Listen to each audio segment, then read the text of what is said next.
Okay, I think it's about time. So welcome everyone to the Open Applied Linguist Reading Club Meet the Authors series.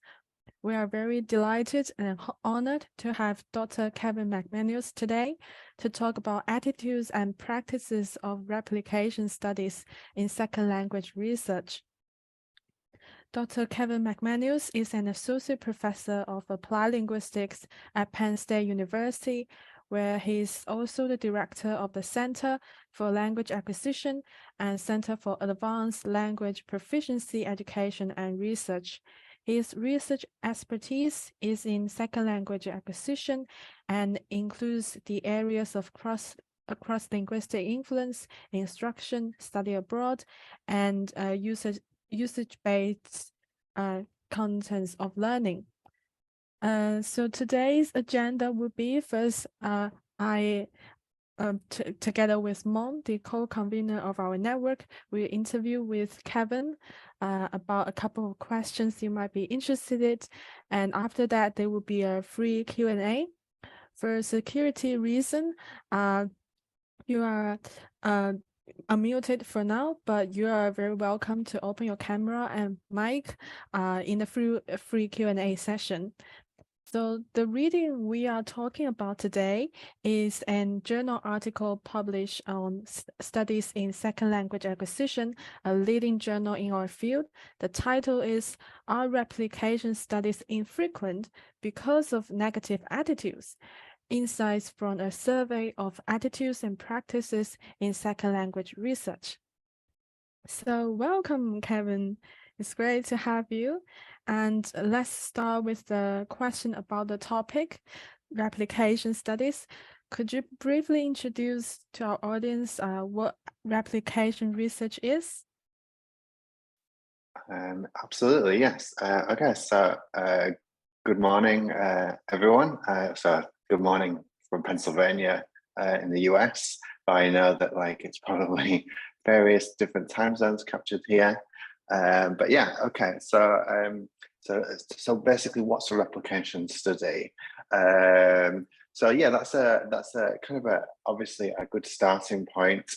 Broad question. If you look in the literature, you will see lots of different kind of ideas and proposals about what counts as a replication study and what doesn't count as a replication study. So you'll come across labels such as maybe exact replication, conceptual replication, partial replication, right? And sometimes the boundaries between these different labels isn't very clear, right? Which is definitely something that we need to work on as a discipline. But if we take a step back from these kind of labels, which are not particularly helpful, what we can say about a replication study is that it's a design of it's an approach which is predominantly confirmatory, right? I'll explain what I mean by that shortly. But really, what you're looking to do in a replication study is to repeat some aspect of some previous study, right, that's already been conducted, with a view to revisiting and better understanding the conclusions drawn from that initial study, right? And that's why I say it's confirmatory, right? Because your aim in a replication study is to basically examine the extent to which redoing the study, following the procedures already outlined in that initial study, right, whether your replication is able to confirm those initial conclusions, right? And clearly, as you would probably expect, the extent to which you can confirm or not is largely dependent on how similar your replication study is to that initial study.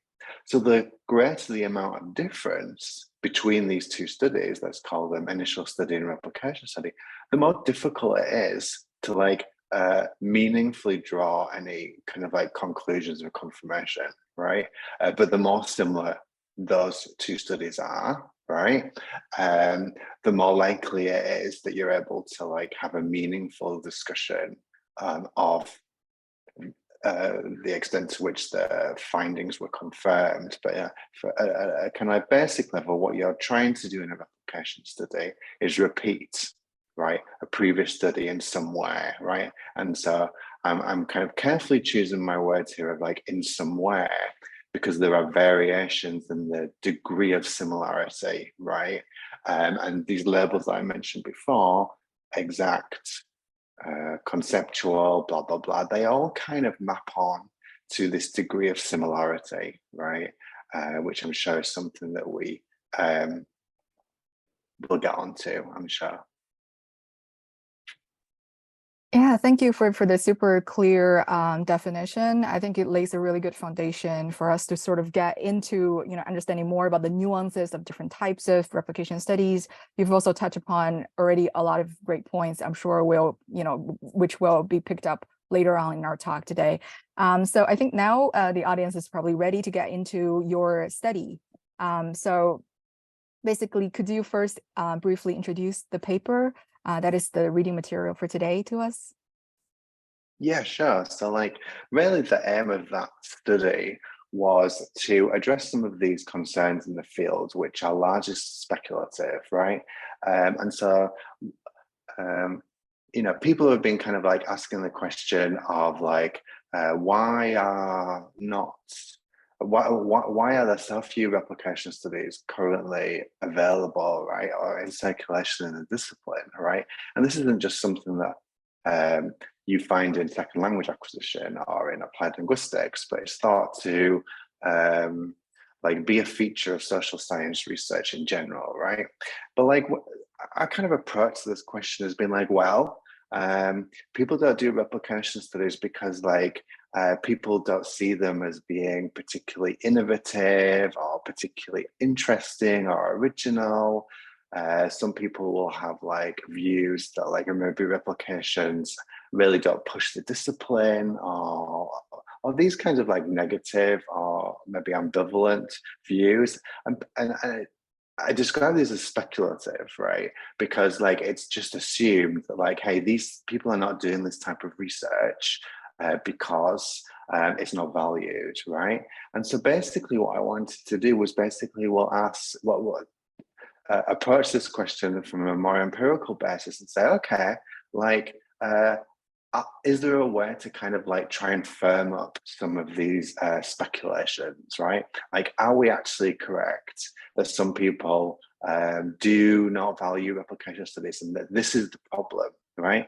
And if we want to increase the amount of replication or the type of replication that's being conducted, then what we need to be doing is like trying to convey to people what the purpose of replication studies are, right? And so really I wanted to try and address these kind of like speculative conclusions that replications are infrequent because they're not valued or they're seen as unoriginal or something like that. And that was the rationale, that was the motivation for doing this research, like better understanding what do people actually think, right? Rather than just like trying to work out what people think.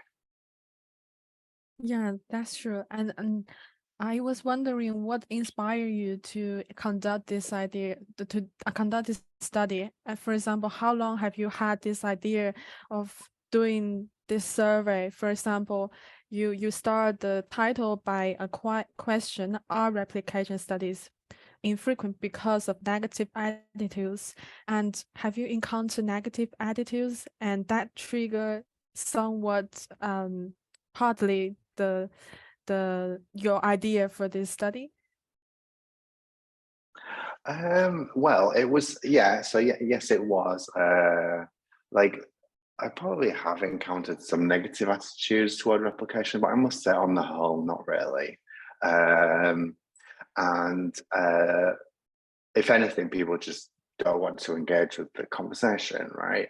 And I think really that my whole reason for pursuing this line of research is that, like, I'm biased, right? And I do think that replications are important for the growth and credibility of the discipline, right? I think like taking the opportunity to take stock of some of our key ideas, right? Key seminal studies, seminal findings, the things that we value as a discipline, like systematically revisiting those kinds of like claims and studies, I think is healthy for the discipline. And what I wanted to do was to understand, well, how can we promote, how can we encourage more replication? And really, for me, the only way to do that is to understand, or to try and understand, why people are conducting them, right? And so it was really trying to revisit this idea that like replications are not valued, right? And as I said, what that means to me then is like, okay, if our discipline doesn't value them, right? If we want to increase the amount of replication, the type of replication, we need to work on conveying the value of replication studies, right? And that was the reason why I wanted to do that, right? I wanted to understand, hey, why is it that they are relatively infrequent? And is it to do with negative attitudes? But on a personal level, I hadn't really encountered very many negative attitudes either, right? And at the same time, discourse around research methodology has increased a lot within the last 7 to 10 years, right? Substantially. And you see this in a number of different areas of the field. So you've seen, so very recently, a new journal called Research Methods in Applied Linguistics, right? You see some of the major journals in our field now have dedicated strands to the discussion of methodological issues, right? So methodology, as for us as a discipline, has kind of taken on this increased attention, right? And this was something that Heidi Burns pointed out in 2013, right? Which she called the methodological turn. And so at the same time, it was like, well, okay, so we are interested increasingly in methodology as a discipline. Okay, this might be one way to kind of better understand what's going on. Yeah, I mean, what you have been doing is clearly super important because it's really helpful for us to learn about like the different reasons why people do or do not do replication studies so that we can better sort of incentivize the replication study in our field. I guess you mentioned something like really interesting, like perhaps in general, people simply don't engage with the study or don't engage in the conversation about replication study. I wonder if you have encountered any sort of challenges when you were conducting this study. Yeah, for sure. So there are some people who, I think it was more of an epistemological difference, right? So the claim that actually you can never revisit a previous study because that study was conducted and completed at one point in time, right? And so it's not actually possible for you to basically find the same thing, draw the same conclusions, right? Everything is kind of nested in those ways. There are many discussions of that in, say, the social sciences and the psychology literature, right?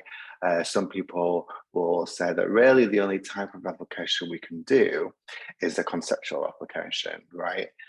Because what we have to understand is that, like, when we're dealing with people, when we're dealing with human subjects vary in all these different parameters, right? And so any study that's conducted holds at that one point in time, and by its very nature is not repeatable. So I saw certainly kind of like opinions like that.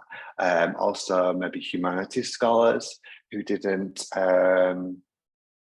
agree with the premise of like of replication, right?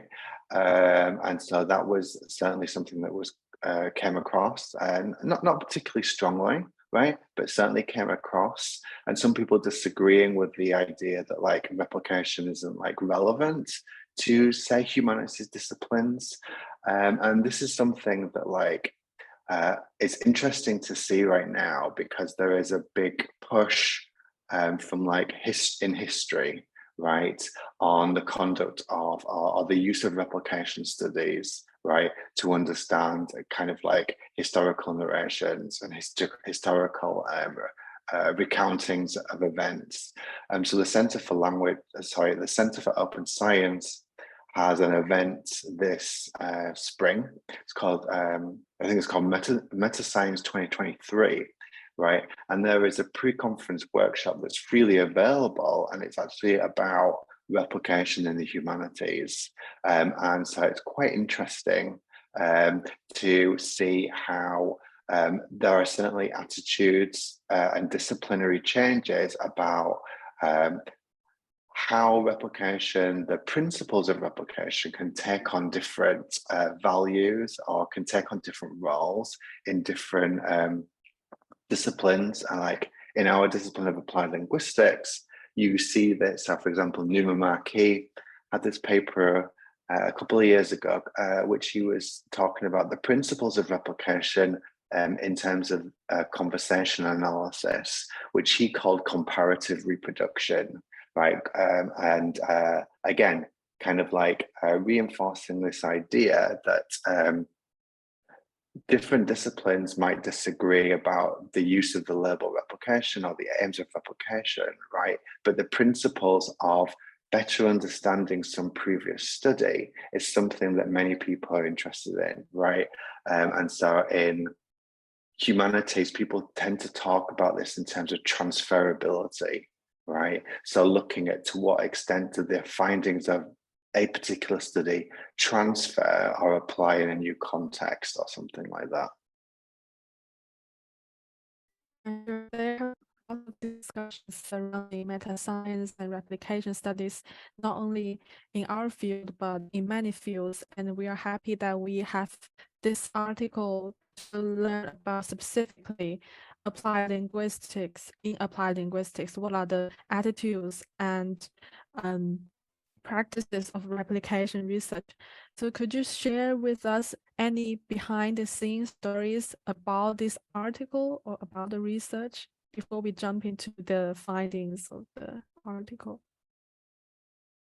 What do you mean about the behind the scenes? Yeah, for example, have you ever has anyone talked to you about this article, the idea, or any discussions that you would like to share about the article or the findings?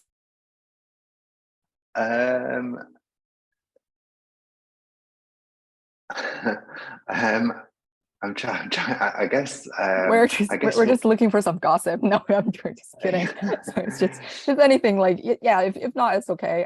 We can also move on to the next part. But we are always sort of curious about, you know, we're the readers, right? So we're always curious about, from the writer's perspective, like when you conduct the research, when you're writing the paper, you know, how is the process like? You know, any anecdotes that you feel like sharing?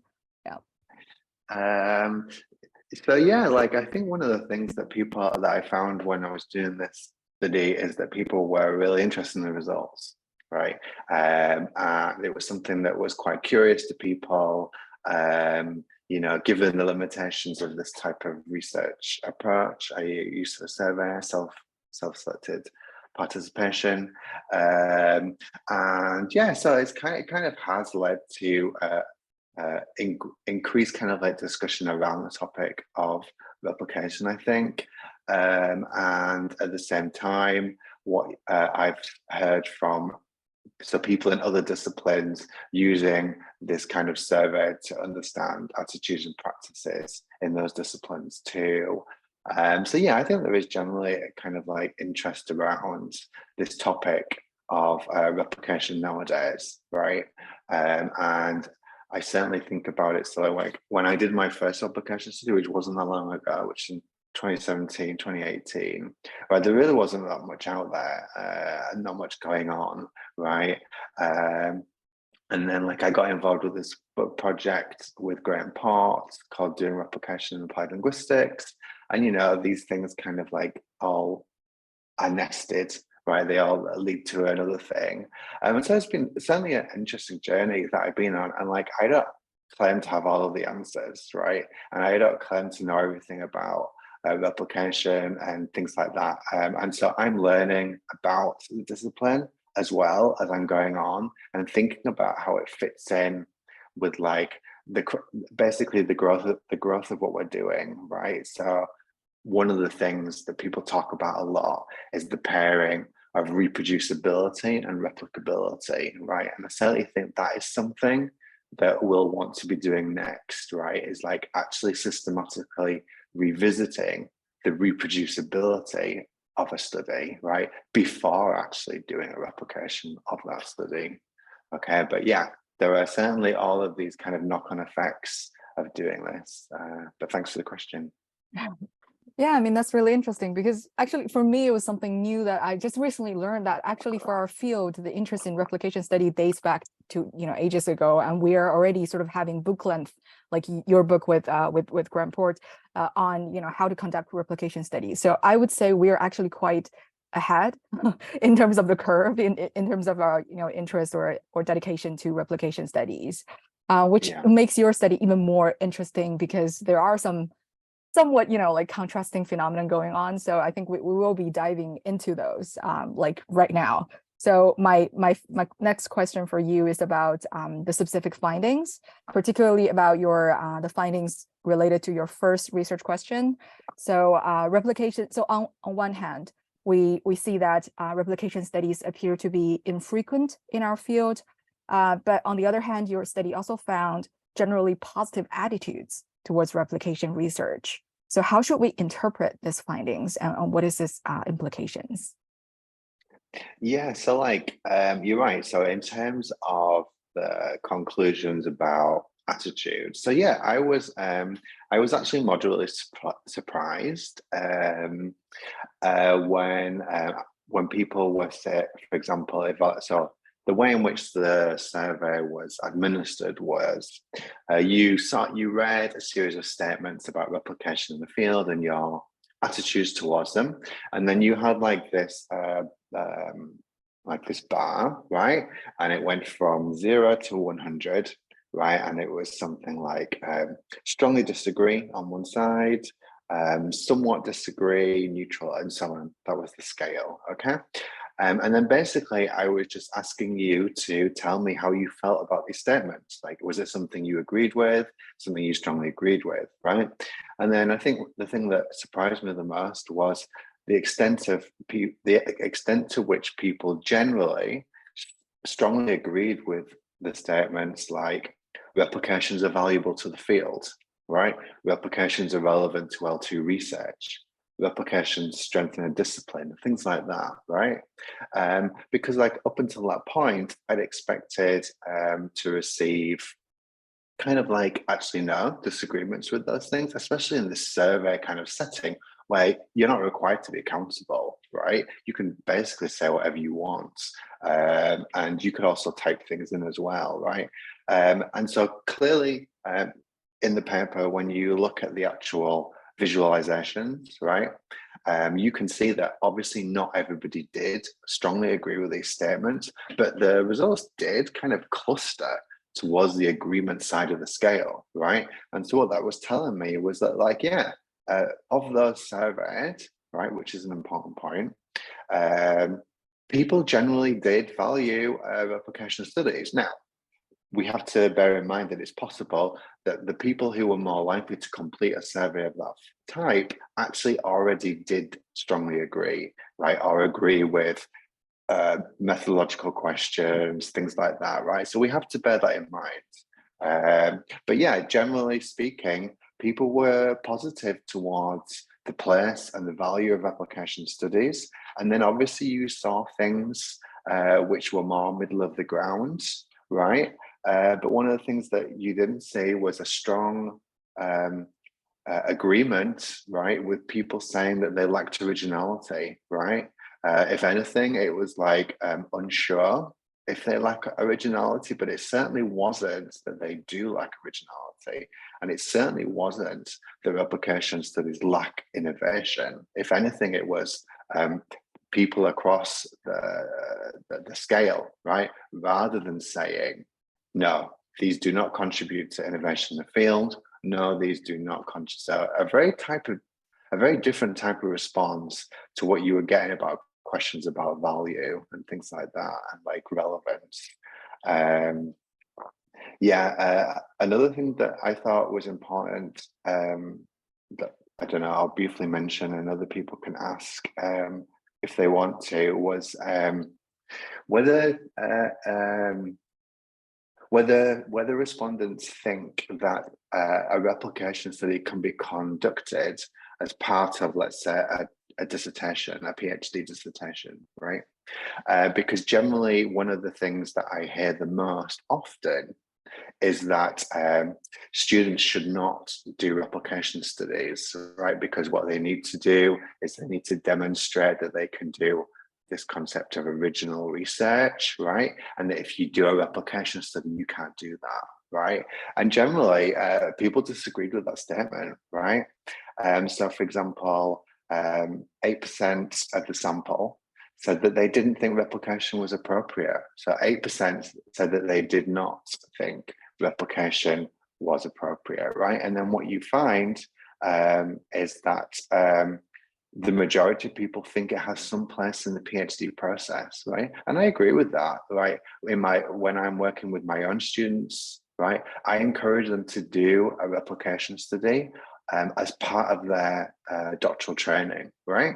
Which either they can publish before they finish, before they graduate, or it can be a component of the final thesis, right? The final dissertation. But like incorporating some kind of like critical revisiting of some previous study relevant to the student's area of interest, I see as a kind of like a useful task to be doing as a PhD student. Yeah, I mean, a lot of super interesting points. I guess perhaps many people didn't realize like how controversial, I don't know, especially to PhD students, perhaps they didn't realize like maybe there are still sort of some controversial issues or points that are still sort of unresolved. But I'm sure we'll get into more of those things in our live Q&A section.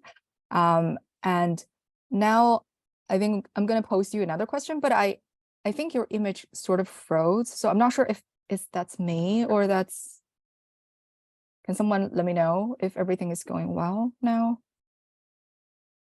I think Kevin's image is frozen, or is it just on my end? Kevin, can you hear us? Yes, I can, yeah.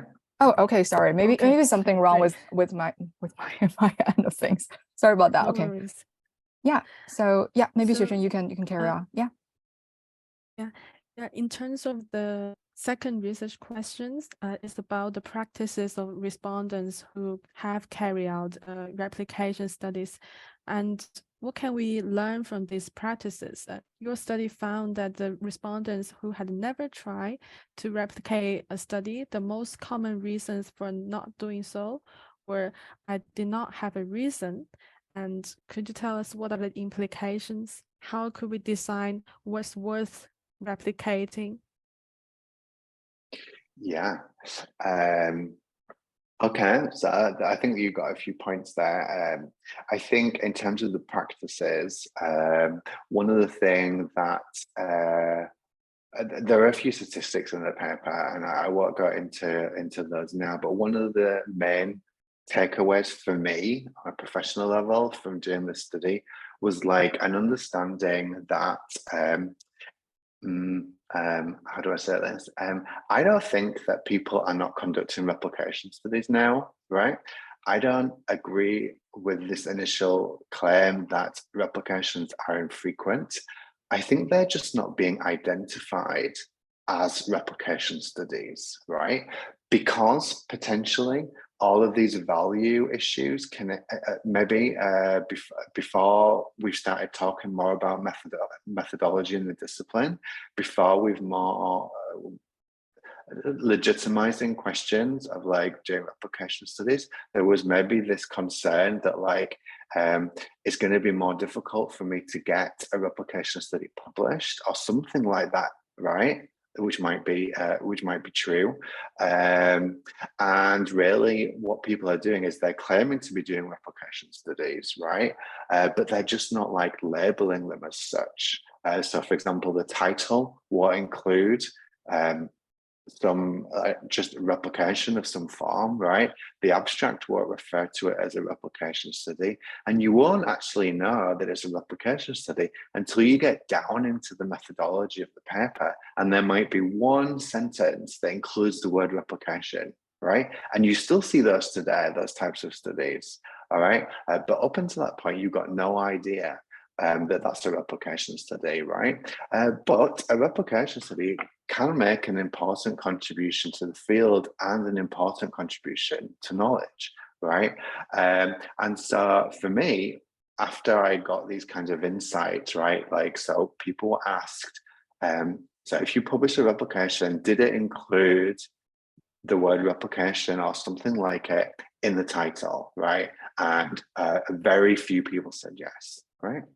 And for those who had published replications, did you include the word replication in the abstract? And again, more people said yes, but not as many as you would think, right? And then you compare this to some other type of methodological type of research, like a meta-analysis, right? And almost all meta-analyses use the label meta-analysis in the title, right? And if they don't use it in the title, they certainly use it in the abstract, right? It's a defining feature of that type of research, right? And so that tells you something about what people historically have thought about the place and value of replications in the field. And for me, one of the things that I'm trying to encourage people to do now is to be more transparent in how they describe the type of study that they're doing. So if it is a replication study, make readers aware of that in the introduction, in the title, in the abstract, right? And there are certain defining features of replication studies, right, that we should be doing as well. So this comparative reporting, right, and discussing the initial study. And most critically, and the thing that I see people not doing the most is not taking the time to justify or motivate their reason for selecting that study for replication, right? We need a reason to do a piece of research, right? And just as we need a reason to do an extension study, we need a reason to do a replication study. And it's up to us to try and convey that information to the reader, right? Why have you identified this study for replication amongst all of the possible articles, right, that have been published in the discipline, right? We are working under resource constraints. We've got limitations on our time. We've got limitations on the type of research that we can do, limitations on the type of skills that we have, right? So we can't do all types of research, right? We hone and develop our skills in particular areas, right? And so we have to make difficult decisions about what to replicate and what not to replicate, right? And part of that is like coming up with a motivation or a reason for why we want to do a replication study. And so these are some of the things that I have been able to take away from this line of research, is that I don't think there are problems with the frequency. I just think there are problems with the discoverability of replication studies in our field, right? But I can certainly see that changing, right? Yeah, I mean, that's a super fascinating sort of finding, because, previously, I didn't realize it was a sort of, I assumed it was a frequency issue as opposed to, discoverability issue. And the point you mentioned about like this being almost like a strategic choice, trying to draw attention away from the fact that this is a replication study is super interesting. And yeah, I can definitely see the trend is changing as well, because I see more replication appearing in the, the word replication appearing in the titles. Yeah.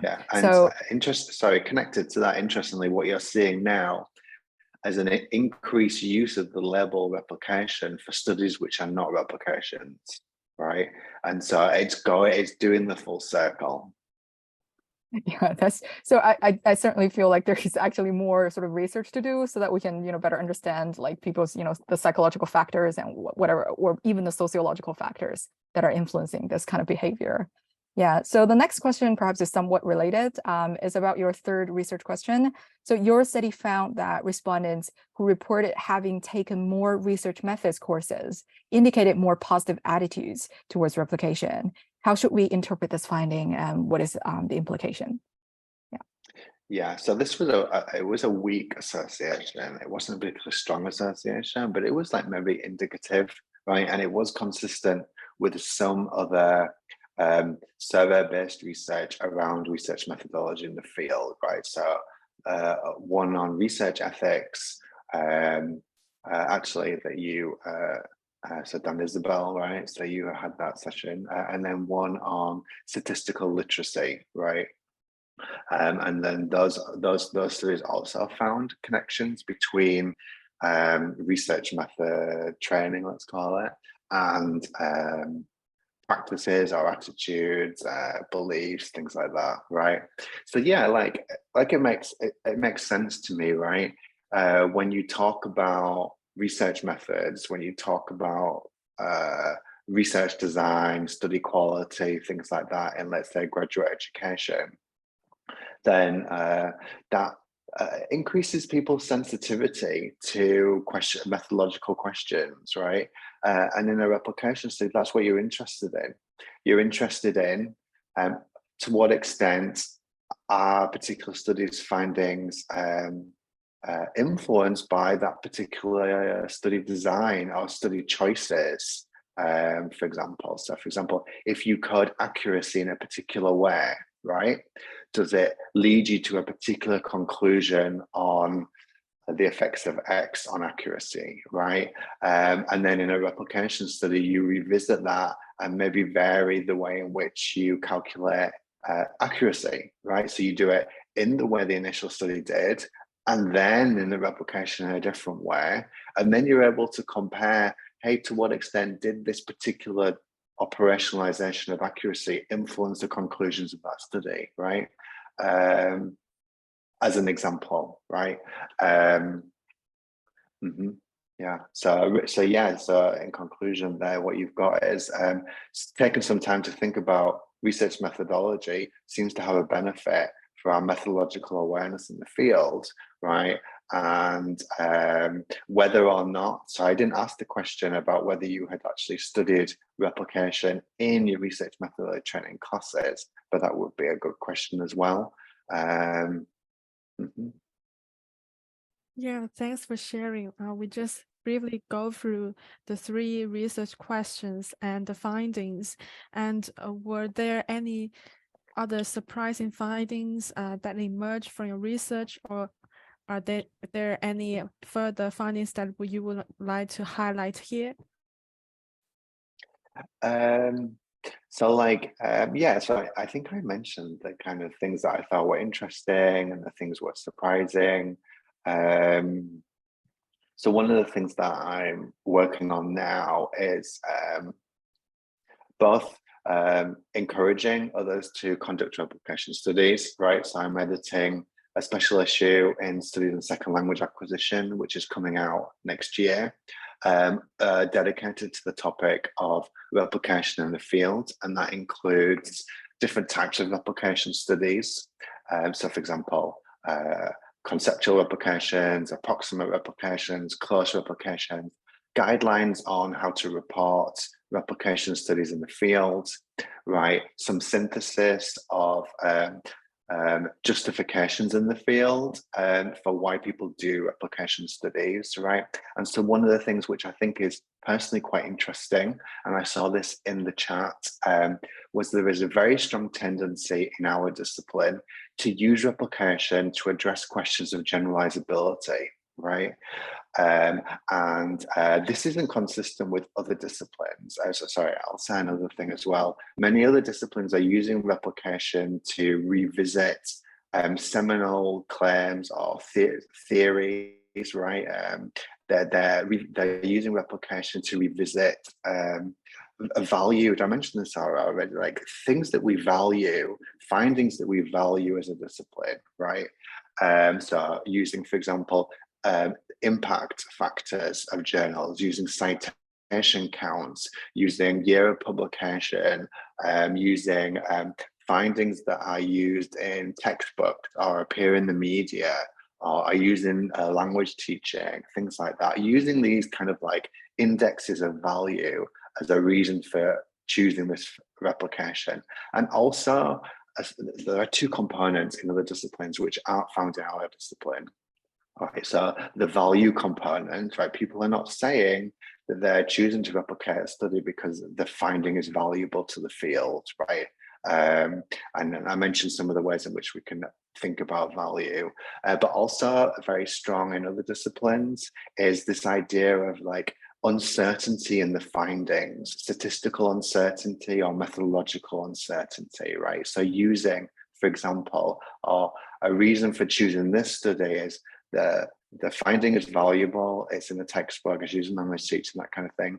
And then there was something that happened, or there was something in the study design that made you kind of like hesitate or think, oh yeah, but like they use this test, right? Or they assessed it knowledge in this way, or it was an instructional study, but it didn't include a delayed post-test, right? Or there was no control group, or I don't know, you know, there are various ways that we can go about this. And so something uncertain, right, about that study design, right? And really kind of think in other disciplines as well, which I see value in, is like using replication studies as a way to reduce uncertainty in these valuable findings, right?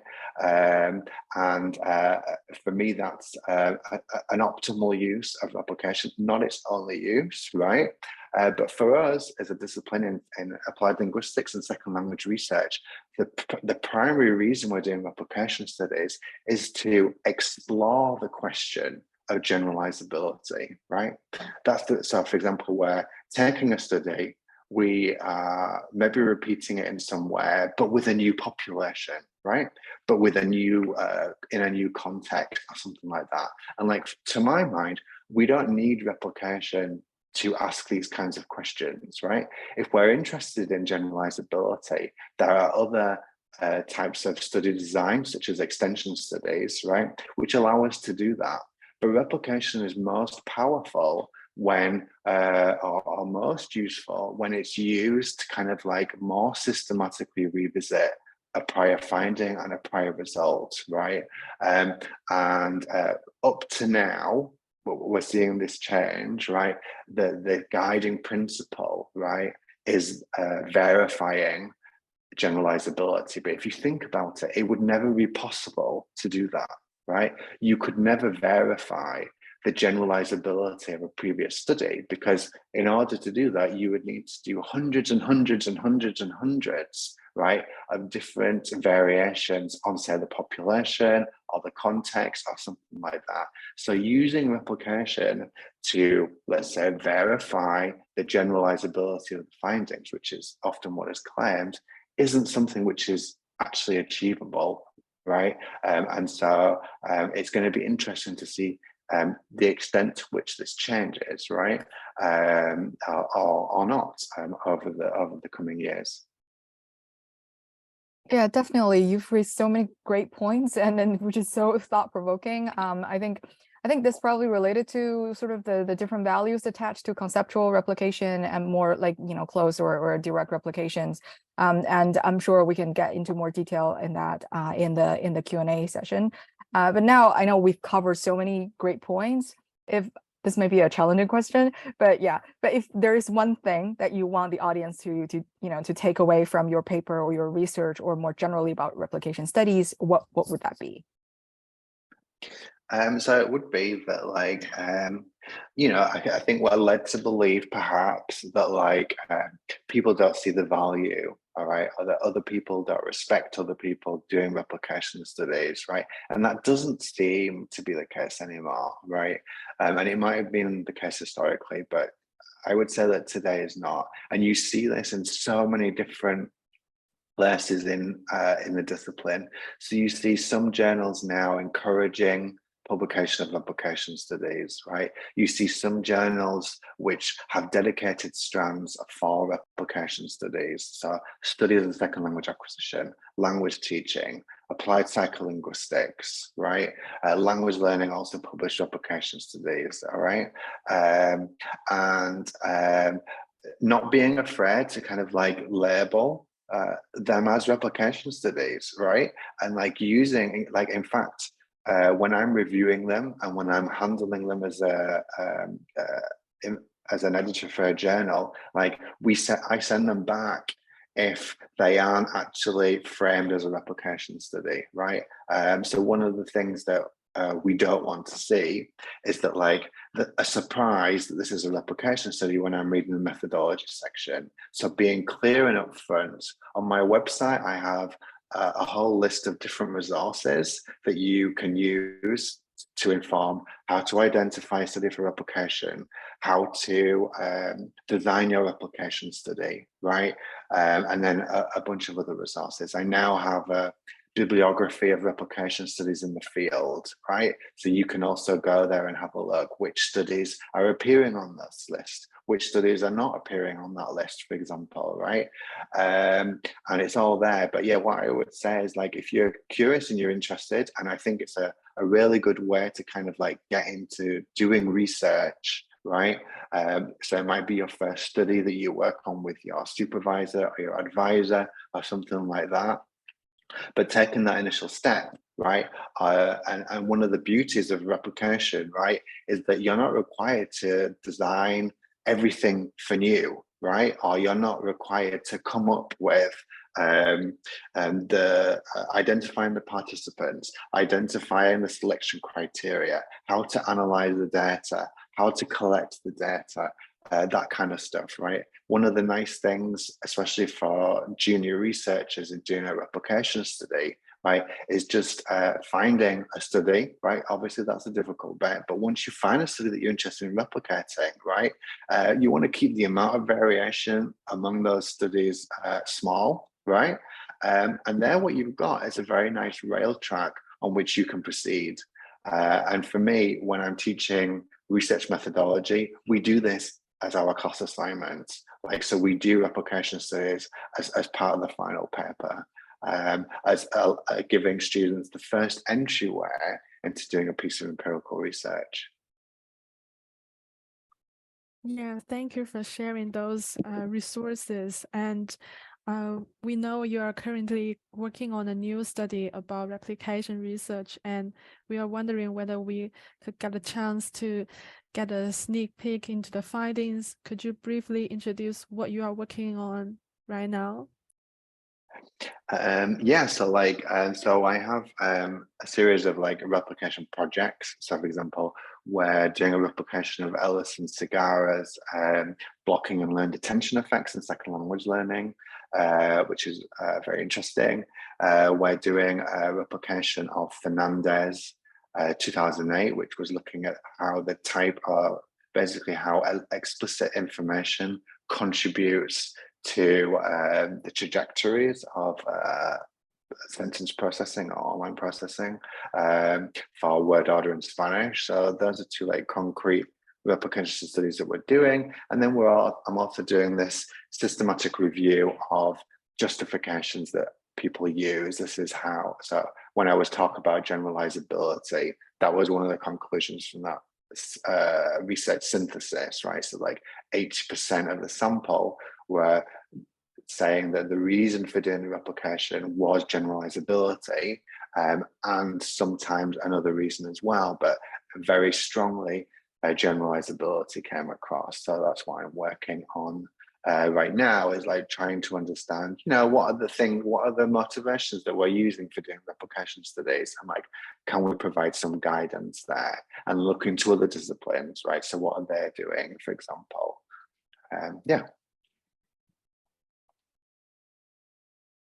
Yeah, thank you, Kevin, so much for taking so many questions, and we've delved into so many interesting topics, and I can see quite some engagement from the audience in the chat.